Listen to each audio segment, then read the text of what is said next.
Hey there mga my loves, Taurus! Thank you so much for always staying here with me in this channel. So bago natin simulan ang reading ninyo mga babes, reminders muna tayo na hindi ito for all of you. So just take only what resonates here with you guys. At kung hindi nyo pa knows, meron tayong new channel ang All About Taurus. Ang link niya ay nasa description box. No? Yan ay nasa English language for us to be able to reach other Taurians or dealing with Taurians all around the globe. So, yan mga babes, no? Let's see kung ano mga mensaheng meron dito for you guys, mga posible or mga maaaring maging kaganapan here that you may want to look forward. At syempre, wala tayong gender by lalaki, LGBT crosswatcher. So, welcome here. You can flip rose if you want. At syempre, at the end of the day, yung pinaka-importante is you have your free will. Okay? Of course, pwede mo yan gamitin anytime. So, Spirits and Angel Guides, Archangel Michael, thank you so much. Can we please have message here for my Taurus? Taurus, may consistent na nagpaparating sa'yo ngayon ng love and affection. Actually, new energy siya, no? Pero, kung tingnan ka niya, para kang isang bituin na nagniningning yan. So, yung iba, no, maaring hindi pa yan lumalapit sa'yo, pero maaring, okay, magparamdam na yan, no? Through messages, through words, yan, no? Na gusto ka niya. Yeah, you do not see it coming kasi yung iba pwedeng hindi pa nga yan lumalapit sa inyo, no? Pero prepare yourself, okay? Because I'm seeing someone here, seeing you like a star. No? You can be in a public eye, but doesn't have to be. Yan. Ikaw yung klase ng energy na kung makikipag-relationship ka or may ka-in relationship ka, gusto mo siya na yung last. Ganun ka kasing klase. Kaya, hindi naman sa pihikan ka, pero syempre, gusto mo syempre mapili yung talagang tao na nararapat para sa'yo. Yan, no? Hindi ka kasi into flings, hindi ka into casual na flirting lang, no? Kundi gusto mo yung long term talaga, no? So nakikita ko rito na meron ditong someone new na paparating sa buhay mo, no? Seeing you as the star. This is the energy of a young man or a young woman right here. It doesn't have to be na younger siya sa age compared sa'yo, pero pwedeng ganun. Pero most likely, this person here is giving me the vibe, no, na pagdating sa pag-express ng kanya ritong likeness, no, at pag pag-adore sa'yo ay talaga naman, no, na very expressive. So, titingnan natin, no, kung ano pa yung may offer ng energy na yon, no. So, yeah, we have here this Four of Cups energy. You also have here this Knight of Swords energy. Seven of Swords is also present in this reading here for my Taurians out there. Six of Cups. The High Priestess. Yeah, I know. You also have here the Death energy. At the bottom of the deck, we have here this Five of Pentacles, the Moon energy, Two of Swords. Yeah. Mukhang meron ditong susugal mga babes, no, na makipag-usap sa'yo. Communication ito, no, pero paano ba siya makikipag-usap? Naka-block eh. So, kung blinak mo to sa social media, no, or sa mga Facebook, Instagram, ganyan, no, or kahit sa SIM card mo, no, gusto niya makipag-usap sa'yo, no. So, nakikita ko rito na pwedeng sadyain ka niya, no, pero nakakuha tayo rito ng fear or parang hindi niya alam yung susunod na mangyayari kung magiging positibo ba ito, no. Like, pag iniisip niya na magkakaroon ng positibong resulta ito, no, parang naiisip niya malabo. So, kung sino man siya, it looks like blinak mo na siya sa mga social media kasi nakablock yung communication eh. Or if this is not here na nakablock sa social media, blinak mo na talaga siya sa buhay mo. So, hindi niya alam kung may patutunguhan ba itong pakikipag-communicate niya sa'yo, pero tatangkain niya pong gawin niya na yan. No? Nag-decision siya ritong gawin yan. No? At kung sino siya, maraming involved rito na energies, no, sa sitwasyon ninyo. Okay? At saka parang ano siya, takot siyang, takot siya sa gossips or rumors, takot siyang mapagchismisan. So, yun yung nakikita ko rito. Isa rin yun sa mga nakakahadlang kung bakit nahihirapan siya rito makipag-communicate pero gusto niya. Parang may challenge na nga pagdating sa magiging reaction mo. Tapos may challenge pa, no? sa sa sa mga tao sa paligid niya. Yeah, Five of Wands. Yeah, Eight of Cups energy, definitely your ex, 'no? Dalawa yung hinaharap niyang issue. Paano magpapaliwanag sa mga taong na-involved dito sa sitwasyon ninyo in the past? At anong magiging reaksyon mo kapagka nag-usap na kayo, 'no? 'Pag iniisip niyang sana positibo, 'no, parang malabo ito sa sabaw ng pusit. And also, what I'm picking up right here for you, Taurus, is that I'm seeing um I'm seeing action right here. Meron kang ginagawa ritong action pero tahimik ka lang.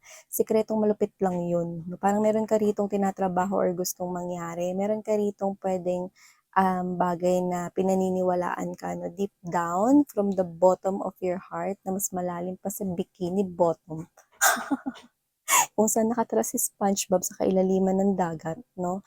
Yung iba, 'no, dahil na-mention ko yung dagat, 'no, because I mentioned Bikini Bottom, 'no, puwedeng meron kayo ritong mina-manifest, 'no, na talagang punong-puno yung emosyon mo dun, yung focus ng emosyon mo ay nandodo'n. Kung ano yan, ikaw nakakaalam nun, 'no, pero hindi ka nagiging maingay about that. Tinatago mo lang yan sa sarili mo, 'no, at naniniwala ka, 'no, parang pinoprotektahan mo yung wish mo na yan, 'no, na naniniwala ka, 'no, na being silent about your dreams and target goals in life will definitely help you achieve it successfully. Yan, tuloy-tuloy lang yung action na ginagawa mo rito, 'no, tsaka tahimik ka lang. Kunwari, this is you, hindi ka lang basta nagtitiwala or hindi lang belief at hindi ka lang, um, nagkakaroon rito ng parang prayers about this, 'no, kundi gumagawa ka rin ng action upang matulungan itong wish mo na 'to, 'no, that you're doing silently na mag-manifest in your 3D or reality world. So, nakikita ko dito mga babes, 'no, na meron ka ritong ginagawa, may pagpaplano ka rito na walang iba kang ka ritong kasama kundi ang sarili mo at naka-connect ka sa iyong intuition because you are appearing here as the High Priestess. Naka-connect ka sa iyong intuition rito at nakikita ko rito na nagmamatsyag ka at nagiging aware sa iyong paligid, 'no, at nakikita ko rito na paminsan-minsan with the presence of tarot right here, I do pick up na minsan nakikibalita kayo rito sa mga energy readings, 'no, hindi lang dito sa channel na 'to, kahit sa ibang channel, 'no, nakikibalita kayo, 'no, kung meron na bang nangyayari, 'no, behind the scenes, 'no, or kung meron ba ditong paparating na may kinalaman sa manifestations ninyo. Pero, shh, quiet ka lang dun. Parang ano, parang tinitingnan mo kung, ay may nangyayari, 'yan. Parang if kumo-connect ka dun sa reading na meron nangyayari behind the scenes dito sa katuparan ng mga mina-manifest mo, like meron ditong, trust the process tayo nakukuha sa energy mo, 'no, at nagiging excited ka about this pero, shh, nakasilensyo ka lang. Hindi mo sinasabi sa iba, kahit sa best friend mo or kahit sa mama mo, 'no, kung sino man ka-close mo, hindi mo sinasabi. You're keeping it to yourself, 'no. Kung meron ka man ditong kausap, 'no, it's like, when you're praying, you're talking to your angels and spirit guides, you're talking to God, you're talking to the universe, yun lang, period. Yan. At dahil diyan, bumibilis rito, 'no, ang pagdating, nahahatak mo ito, nama-magnet mo itong wini-wish mo, 'no, from that bikini bottom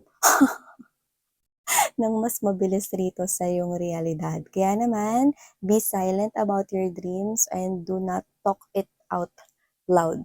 Okay? Keep it to yourself. And also, I do pick up right here mga babes, no, na meron kayong na-miss na opportunity in the past na mag-show up ulit sa buhay ninyo. It could be anything naman, pero kung ano man to, no, nag-showed up na kasi to dati, hindi mo lang napansin. Kasi maaaring yung attention mo is nakatuon sa ibang bagay before. So, it could be someone here about love because of the presence of cups right here. Pwede yan ay, yung, actually, nakuha ko rin yung energy rito, no, ng kanina, pero mukhang option siya. Pero meron pa ditong isang energy rito, mga babes, no, na na-miss ganito. It's either yung kanina na na-mention ko na gusto mag-express sa inyo, someone new na hindi niyo pa alam na paparating, na maaring option siya when it comes to love na paparating pa lang sa buhay mo. Ibig sabihin, meron dito mga babes, no, na isa pang energy na magiging options mo when it comes to love. So, pwedeng yun yung ex mo or one of the people that you already know. Doesn't have to be your ex, pero one of the people na kilala mo na noon pa. Or yung iba doesn't have to be na sobrang tagal mo na kilala, basta kilala mo na. So whatever the case may be, I think you have options here when it comes to love, no? At maaaring in-offer tong opportunity na to, no, for you to be able to see that. Kasi meron dyan isa makakapagbigay sa'yo mga babes, no, ng, ng klase ng energy na parang gusto mong magtiwala, no? But if this is your ex, mas nakikita ko rito na magbibigay ka ng atensyon dun sa bago. Okay? Or if this is, sabi ko nga sa inyo, this is not your ex talaga. If this is someone here, you know, no? In the past. Kasi pwedeng, sabi ko nga sa inyo, pwedeng ito ay kakilala mo na or matagal mo nang kilala. Yun. Okay? Pero sa nakikita ko, mas bibigyan mo ng attention yung new energy. And if that new energy is someone here na hindi siya option when it comes to love, this is the second scenario. Pwede kasing siya yung new love na dapat noon pa dumating, pero dahil nag-focus ka or parang yung attention mo no, is na-divert sa ibang bagay, nagkaroon po doon ng delay. Pero yun nga, i-offer to ulit out of the blue ni universe sa'yo, no? So this time, I'm not seeing na mamimissed mo ang opportunity na ito. Yan, no? Kasi siya mismo yung gagawa ng paraan upang mapansin mo siya. So it's like you're not chasing this energy to come towards you, but this person will definitely chase you. I repeat, that is the energy of someone new. And also, I do pick up right here, that be prepared because someone here, I do pick up, someone here wants to protect something. This is very specific, quite personal yung nasa sense natin, no? Pero parang meron ditong isang energy na hindi ko gusto yung energy niya kasi meron siya ditong pinoprotektahan sa sarili niya, no? And for him or her to be able na mas protektahan yon, kailangan mga babes, no, na na meron siyang gawin about the situation na naka-involve ka. So I don't like this energy kasi meron siyang energy ng deception, no, at pandurugas, no, pwedeng panluloko. Okay? So meron siya rito pinoprotektahan, no, na sinasabi niya na importante yun sa kanya, na sobrang ayaw niyang mawala yun sa buhay niya, kung ano man yun, no? At gagawin niya yung lahat para protektahan yun, okay? So this person here will definitely do everything, okay, para hindi yun mawala sa kanya. And you are involved in this type of situation here. So I do also see that it has something to do with finances, no? So ingatan niyo rin yung pera ninyo kasi pwede yang mawala or manakaw sa inyo. Okay, kung hindi niyo yan babantayan. Kasi meron siya ritong bagay na pinoprotektahan, no, na parang ayaw niyang ganito. Let me give you an example. Kunwari, itong person na to na tinutukoy ko, gustong-gusto niyang bumili ng car, pero kulang yung pera niya. Pero isa na lang yung model ng car na yun. Ngayon, pina-reserve niya na yun, pero kulang yung pera niya. I'm picking up that this person will use that deception, not directly getting it from you without you even knowing it, pero pwedeng ganun. Pero pwede kasi siyang mandugas here. In any sense, no? Parang feeling niya kasi sa'yo yun, ay sa kanya yun, gusto niya yung protektahan, no? And I'm seeing this person here doing everything, no? Pero masasali ka, may involve ka. Yun yung nakikita ko rito. No? Parang meron siya ritong sinasabing kanya, pero may partisipasyon mo. Ganon, no? Yung parang mga babes, no? Parang for him or her to be able to protect that or to get that specific thing, kailangan niya ng tulong mo. Ikaw kasi yung nakikita kong hinahatak niya sa sitwasyon na ito. So, pwedeng ganun yung issue, pero pwede rin naman na ibang mga sitwasyon. Pero yun nga, nakikita ko dito na parang mas malaki yung partisipasyon mo, no, para protektahan yung gusto niya compared sa partisipasyon niya. 'Di ba? Hmm? So, yun yung nakikita ko rito mga babes, no? Yan. At ito ang mga mensaheng nakuha natin for you, Taurus. Thank you so much. Sana ngayong love and light